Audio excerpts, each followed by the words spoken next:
below his eye line. You can't see anything but his eyes. Oh my god, so creepy. I love it. It's so great. I walk up to some of the women at the bar and say, "Hey, baby, want a spoon?" Oh, I thought you were a woman.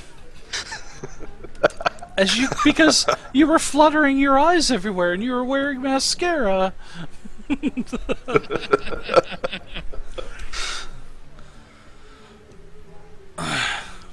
Omi takes it as a compliment.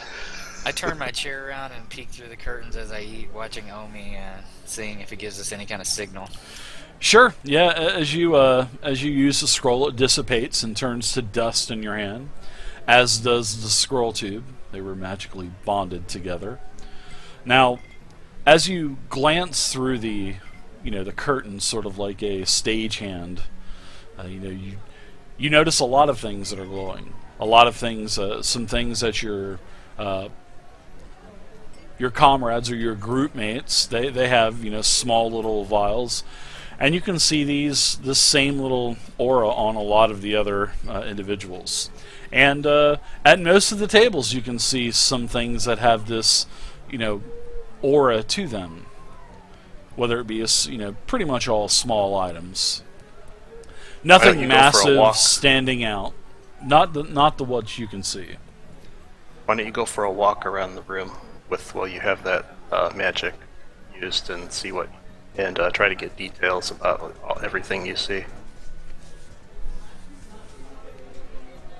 I'm gonna walk up to the bar and walk along the bar all the way to the end, and we're gonna roll perception to see if I see anything abnormal. Okay. As you're walking through, as you're walking through, you can see things that you're kind of doing it as discreetly as you can, and there's small things that are glowing, probably magic rings or other potions and whatnot.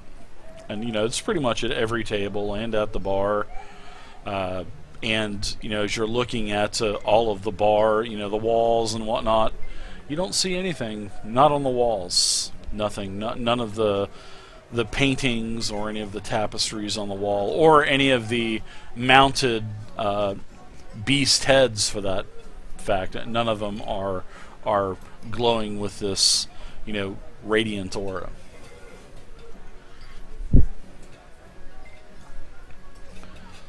But it looks like there's a little bit of magic everywhere, and pretty much on all of the patrons of the bar. Both at the actual bar itself and of the patrons that are sitting at the tables. Now, at the bar there's elves, there's humans, both male and female. At the tables, at the top table, there is a female elf that is dining by herself. The table right below her, there are two older women that are dining together. The table to the right, there is an older man and a female dwarf that are dining together. At the third table down, there is where you sat down. I believe it was Zyphus sat down with him.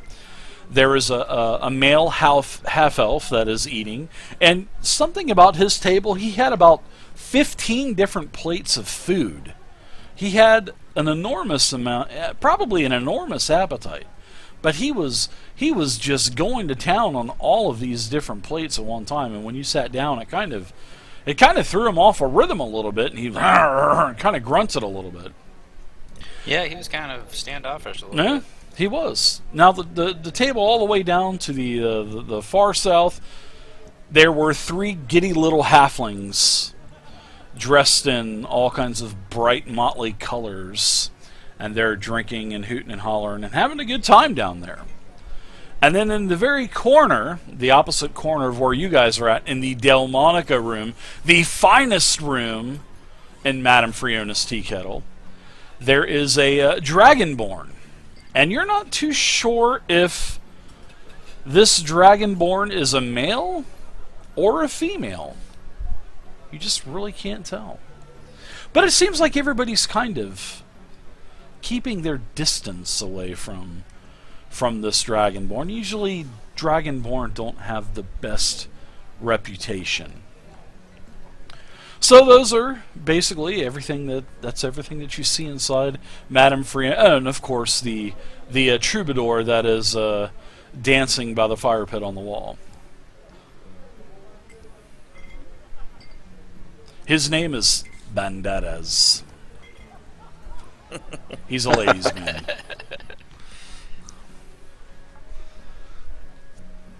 So there's nothing magically standing out, anything glowing extra hard or anything like that, I guess. Nah, it all gives off about the same type of, I would guess the same, shade of the strands of magic, because how the magic works, everything is in strands, so it doesn't seem like anything is standing out in particular. Sounds up, like we Twitchy? may have to go and talk to some of them. Yeah. I guess so. Nothing standing out as an object of mass destruction yet. Bar fight! Did you come back to our table? Oh, did you come back to our table and tell us this? Because we haven't heard anything yet. Omi, I thought you cast the spell. Oh, no. Oh, did I? I thought one of you were going to cast it. We thought we you were talked about spooning spooning. Yeah, we were going to spoon around the tavern. Oh, okay. Yeah, I was just walking up to the bar to get another drink, and I was just checking them out as I went. Okay. After seeing all of this, and nothing really and there's so much magic everywhere that the detect magic didn't really help me out a whole lot. But I did get some information about the individuals at the tables, so I'll come back to our table. And report my findings. Anyone you think we should go chat up, Omi? Well, you guys have taken Okay. You guys have rolled initiative. Now, Varys, can you roll an initiative roll for me? And we'll get you into the tracker as well. And then we'll go turn-based and let everyone kind of mingle around. And we'll take turns doing this. How about that? I think that's probably going to be about the best way to do this. There are 6 areas, 6 tables here, and then not including the bar area. So I'd suggest each of us take. I suggest that each of you take 2 areas, and I'll go check out the bar area while I kind of dance around with the spoons and see if I notice anything unusual or see if I can overhear any conversations. I love it. I can just see you mingling with just whisking your cape around and making it snap and stuff as you turn corners. Oh my gosh. I'll spend some time with Banderas too, jamming with him. And you're a performer too, also, right? So you would probably have some type of maybe a spur on your boot or something that also makes the clicking noises as you're dancing. Oh, absolutely. I got some metal on the boots that I can tap the spoons against. Oh my gosh, this is great. This is a $10 word. This is getting majestically flamboyant, and I love it.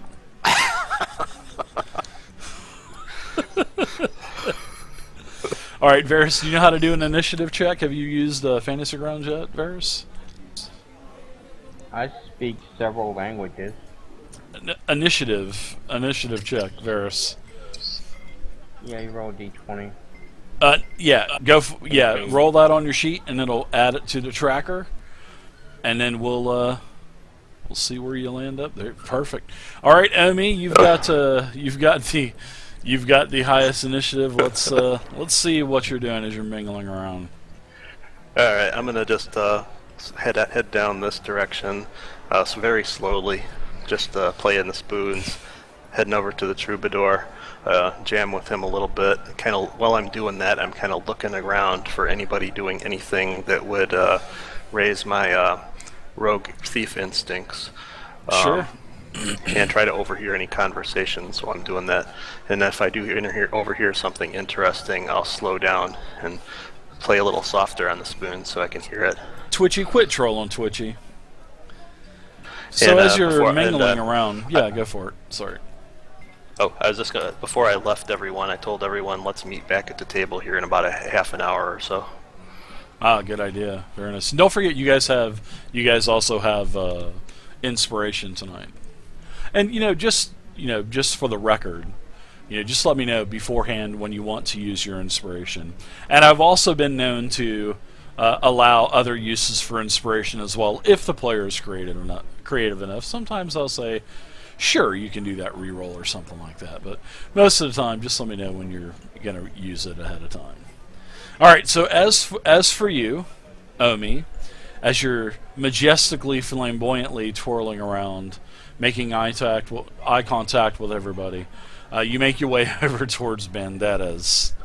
And Bandettas, you guys are, for maybe a couple of minutes, you're playing an old famous folk song of the area, Phlan.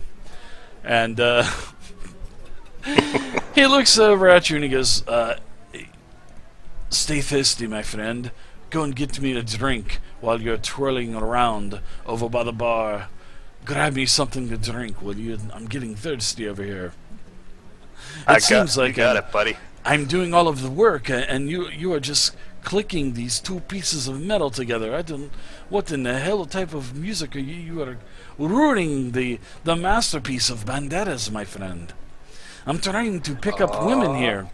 I'm trying to carouse the women into a steamy horde of it's like the Pied Piper trying to play the flute for the rats. And you're messing things up for the Bandettas over here. Tell you what. Tell me when you're ready for some percussion. Some percussion tunes, and I'll come help you. And in exchange, I'll go get you that drink. I snap my fingers, point at him, and give him the wink. He just shakes his head as he starts to strum the lute a little bit harder, and a couple of patrons go up and throw some money into his copper cup down there, and he just kind of shakes his head, nods, and says, "Stay thirsty, my friends." You as well, friend. And I'll dance my way to the bar and grab an ale for him. All right, sounds good. You go and grab an ale, and you'll start to make your way back towards Bandettas. So let's go to Varus. Is it Varus or is it Varas? Varus. All right, Varus. What are you doing Which during one of you this? guys is me? You're in the very top right-hand corner. You're the little bald-headed guy, the one that looks like the monk. Okay. Well, I'll mosey on down, talk with the dragonborn. Okay, yeah, you just want to go right down there and Well, I speak Draconic, so I can talk to him. Oh, very nice. Well, you notice as you get a little bit closer, and seeing that you do speak Draconic, you do notice that this dragonborn is a female. And she's pale-scaled, she's dining alone, and she looks pretty nervous as you get a little bit closer. She's eating, and and the door opens, and she kind of looks over towards the door. And this is one of the tables that had no magic that was revealed via the Detect Magic scroll. There is no magic around the table, and no magic on the Dragonborn itself. And I'll tell you guys this because I'm sure Omi, as he was spinning around so majestically, he would have informed everyone that. And flamboyantly. And majestically, that's right. So as you come up to the table, she recoils a bit on you, Varus. She doesn't know if you're going to attack, and she kind of puts her hand on her blade. You can see her, probably what looks to be a long sword or maybe a bastard sword. The hilt of the sword is sticking up over the table, and she kind of puts her hand on it, and she's just kind of looking at you like, "Make the first move, dude, and I'm fixing to take you out." That's the kind of look she's giving you. But she does look nervous. Okay. So, when the door's closed, can you see inside this room? it's not a room. It's just a table that's kind of hidden in the very corner. Oh, I thought you said it was a room. A special room. So It is. You guys are up in the special room in the top right-hand corner, where that you know, when you guys were around that table speaking to the orc Barrel, and you guys pulled the tapestries, the drapes closed, the silent rail didn't make any noise at all. Man, usually those curtains make a lot of noise, but these don't. So you guys were in the Delmonico room up there. It's sort of like a VIP room, but that's the only closed portion of the actual tea kettle itself. Okay, in Draconic, I just say to her, excuse me, pardon my intrusion. I just saw you sitting here alone. May I buy you a drink? Are you And she has a pretty deep, you know, of course, you know, she's a dragonborn, and she looks at you and she says, "What do you want, elf? You're offering to buy me a drink? There must be some special occasion. I figured you were, you know, telling me that I was on the wrong side of the path or something. Usually, you know, that's why I'm keeping to myself over here. It's because usually I'm always thrown out of towns and whatnot, but it seems Phlan is a pretty decent little hole in the wall, I guess you could say. And plus, hey, there was a sign that said free food outside." So all the drinks are free too? Absolutely. Yeah. I haven't pulled one copper coin out of my pouch yet. Although the server that I have, she will get a mighty fine tip tonight.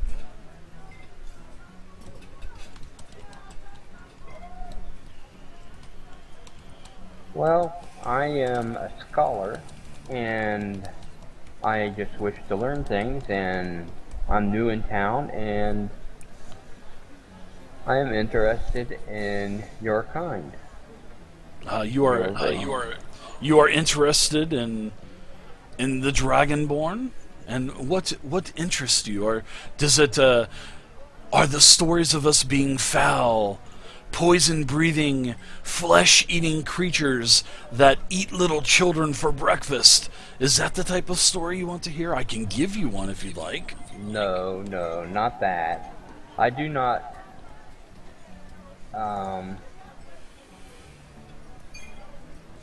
listen to rumors. I like to get information firsthand from people that I speak with. So if you could tell me all there is about your race firsthand and not from the stories, I could record it in a book to take back to my library. Well, the food is free. The drink is free. And I've got a little while, so Elf, pull up a chair and we'll talk. I'll tell you a little bit of a story about me and my people, if you'd like. Pull up a chair and you can write this in your book. I sit down, I take out my quill and pen, and record anything she may say. Alright, you start recording, and we'll come back. So, Xiphus, what are you doing? Yes, During all of this. I'm going to look around a little bit, and I see the one to our the north side of our map here is the elven female, right? Yeah, the one that's sitting on the wall with her back on the wall, yes. Alright, and I'm going to stroll towards the bar, and I want to try to notice what she's drinking. It seems like she has a like a glass of a nice clear glass with a red liquid, probably some type of wine. Alright, I'm gonna go up to the side of the bar here and use my standing as a hero of Madame Brown's tea kettle to quickly get a couple glasses of the wine and bring it over to the table here. Nice. I like it. I sit down and introduce myself, and ask why such a pretty lady is sitting alone on such a festive evening. She just starts to laugh. she this elf, she's by herself. She definitely looks out of place. She's all, grungy looking. She's got twigs in her hair. Her leather armor looks like it's wet. She's got, smudges of dirt on her face. Kind of sweating still. Stains on all of her traveling cloak and garb. And she does have a very fine-looking bow of a purple-hued wood that is strung across her back, and as she's kind of moving around laughing, you can hear the bow kind of clicking against the wall, and she says, I am sorry, my friend. I am not laughing at you. I'm laughing with you. As I've never had anyone bring me a glass of wine before. That is quite funny. Well, you look like an outdoors woman, and I am somewhat of an outdoorsman myself. So where are you from? Oh, you are. Well, I am from around. Are you flirting with me? Oh, no. I'm just growing bored of my friends. Just wanted to meet some new folks. Well, it doesn't seem like that you keep good company if your friends are boring you. That is why I travel alone, because I never get bored of my own company. She takes another tilt back and whisk her wine down and finishes off that glass and says, "Sit down, elf. You may join me." I sit down and I push the fresh glass of wine towards her and laugh along with her. All right. So, Omi had reported to you that the detect magic scroll, there was something magical in her pack, and also the bow that she possesses has a faint magical glow to it, as if it would possess magic, meaning the bow. That is a very fine looking bow you have there. Very impressive. Are you fixing to make me an offer? Because the bow is not for sale, my friend. An elf never parts with her bow. Oh, no, I'm just admiring. That's all. Just admiring. Admiring the view, and I wink at her. Elf? Oh, she's kind of taken. But what did... You entertain me, elf. What is your name? I, my lady, am Xiphus. Ooh, Of my the Isle lady. of Evermeet, far to the west. I'm sure you know of the escape of the elves, being an elf yourself. Well, she takes another drink of wine, and she stands up, and she kind of twirls around, not as majestically and as flamboyantly as Omi, but she kind of does stagger a little bit. You can tell that she's been drinking quite a bit of this great elvish wine, and she just kind of chuckles and says, my name is Sirach, and I am from the Quivering Forest. And she just kind of twirls a couple times and just kind of flops back down into her chair, well, the bench basically. And she just kind of looks around and chuckles, and she says, I'm totally taken back by this. You are flirting with me, aren't you, elf? Maybe a little, and I give her a little golf clap for her performance. But you've caught me at my worst. I'm all sweaty. I'm all grimy. I haven't bathed in probably 6 months. I have leaves everywhere in my hair. See, I've been patrolling the Quivering Forest for probably the last 6 months, making sure that none of the more malevolent fey creatures and monsters bother anyone. Just doing a small, simple favor. Oh, And I wave my hand a little bit towards her, and I prestidigitate some leaves and some dirt off, and wipe some sweat away. Oh, my mercy. Thank you. And she said, I'm just taking a leave for a few days, and I thought that I would stop here in Phlan and enjoy the Evenfeast festivities. And it is good to have your accompaniments as well. Oh, I raise excuse my me. glass in a little toast and nod, and take a sip. All right, you guys toast together, sip. And now Morvain, what say you? All right. Well, Morvain grabs his mug of ale and heads down to this table. This was an older gentleman, and the other one with him. He comes down and he kind of raises his mug of ale and he says, "Well met, travelers. Enjoying the Evenfeast this evening?" You know, as you get to this this table with the older human male and the female dwarf, they're dining together and they're talking really emphatically to one another. You know, neither of these folks look like an adventurer. They're both dressed in fine clothes, and Omi reported to you that there is a pack on the floor that is radiating a little bit of magic on the where the human is. Nothing on the dwarf. Now, as you raise your cup and say, "Hey, blah blah blah blah blah," the human just kind of looks over you and says, "Hey, pal, this is a private meeting. This is a private meeting. Do you mind giving us a little space, sir?" He says, Morvain says, "Well, there's no reason to be rude, sir. I was just offering up a toast for the Evenfeast here in Phlan." Hey, rub-a-dum-dum, thanks for the grub. Thanks for Evenfeast. Now leave us alone. Very well, and as I turn to move further down, I'll check to see, is that pack open at all, or any way of noticing what's in the pack?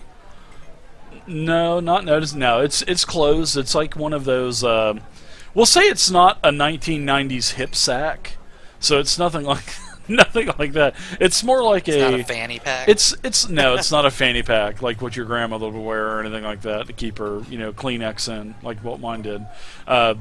It's more like a hipster pack. You know how the hipsters, they have their shoulder slung. They keep their little iPhone or iPad in it and stuff. Yeah, that's what it looks like. It's like a throw over shoulder travel pouch. Okay, well, I will raise my cup and say, "Have a wonderful evening," and then I will move down to this next table. Yeah. Happy Evenfeast to you too, man. I will come over to this gentleman that's by himself, that's reading the book.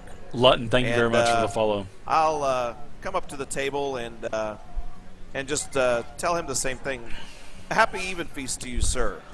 Do you mind if I sit for a while?" This guy, he just kind of, as you come up to this guy, this is the half-elf. He's dining alone, and he's kind of playing with his food. He's taken his fork. He has like a piece of bread on the end of it. And he's kind of like twirling it around in the soup bowl, trying to make a noise with the bowl. And this is the guy that had the whole table full of food. He must have 15 different dishes and cups of all this different food that's being, basically ate by the entire tea kettle. And as you approach him, and what Omi was telling you about this gentleman is his pen. He's got like a scroll that's on the table. And he was kind of trying to, he was whisking around this fork in his soup, and he was writing, some information down on this scroll with his other hand. And as you walked up, he, kind of laid his pen down and turned the scroll over. And Omi had told you that the pen that he is using is magical. So as you Well, approach him, he looks up at you. He looks kind of perplexed, actually, as in like a deer in the headlights. What in the hell are you doing interrupting me type